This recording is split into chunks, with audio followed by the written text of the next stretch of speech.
మన గో ఆధారిత ప్రకృతి వ్యవసాయ క్షేత్రం లింగంట. మన వ్యవసాయ క్షేత్రంలో గోశాలలో ప్రతిరోజు గోవులు కాడ మంట వేసుకుంటున్నాం.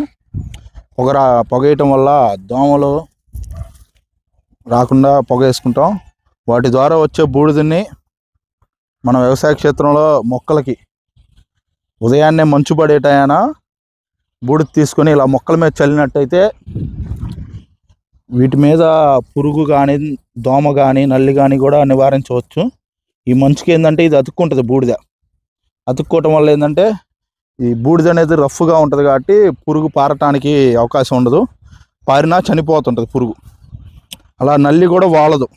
ఇప్పుడు శుభ్రంగా ఉన్న చోట అయితే పురుగులు వాళ్తాయి. ఈ బూడిద పడేసి బూడిద అతుక్కొని బాగుండదు కాబట్టి రఫ్గా అవుతూ ఉండటం వల్ల పురుగు కూడా తగ్గించుకోవచ్చు, పురుగు నివారణ చేసుకోవచ్చు ఇలా కూడా. ఎందుకంటే మన ప్రకృతి వ్యవసాయంలో పురుగుని డైరెక్ట్గా చంపడానికి కషాయాలు ఒక 50% సపోర్ట్ చేస్తుంటే, ఇలా బూడిద ద్వారా లేదా జిగురు అట్లు కానీ సోలార్ ట్రాప్లు నైట్ టైం ఏమో చీకట్లో వెలుతురు ఉండదు కాబట్టి ఆ సోలార్ ట్రాప్ పెడతాం వల్ల లైటింగ్కి పురుగులు అనేది ఆ సోలార్ ట్రాప్ పెట్టిన బుట్టలో పడిపోతాయి. అలా కొంత భాగాన లింగాకర్షణ బుట్టలు కూడా పెట్టవచ్చు. ఆ లింగాకర్షణ బుట్టలో లూరు పెడతాం వల్ల ఏంటంటే మన రెక్కల పురుగులన్నీ కూడా వచ్చి దాంట్లో వాళ్తాయి. అలా కూడా కొంతవరకు నివారించవచ్చు పురుగుల్ని.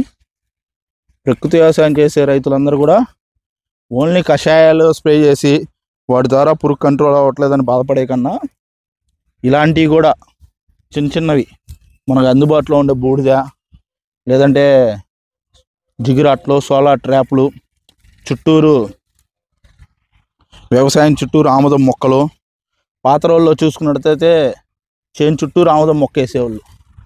ఎందుకంటే వాటిల్లో ఆముదం చెట్టుకి వచ్చేసిద్ది పురుగు, చేలోకి రాకుండా చేను చుట్టూరు తిరుగుతూ ఆముదం చెట్లు చూసినట్టయితే చేలో పురుగు ఉందా లేదని అది అర్థమైపోయింది.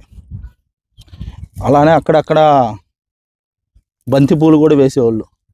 బంతిపూలు కలర్కి ఏంటంటే ప్రధాన పంటకు హాని చేయకుండా ఆ పురుగు అనేది ఆ బంతిపూలు కాడే ఆగిపోయింది.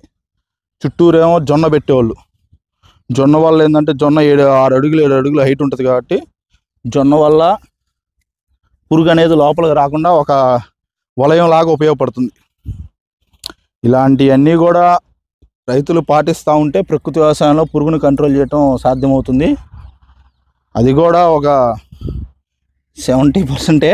ఇంకోటి ఉదయాన్నే మన మిత్రజాతి పురుగులన్నీ కూడా 8 లోపల ఉంటాయి.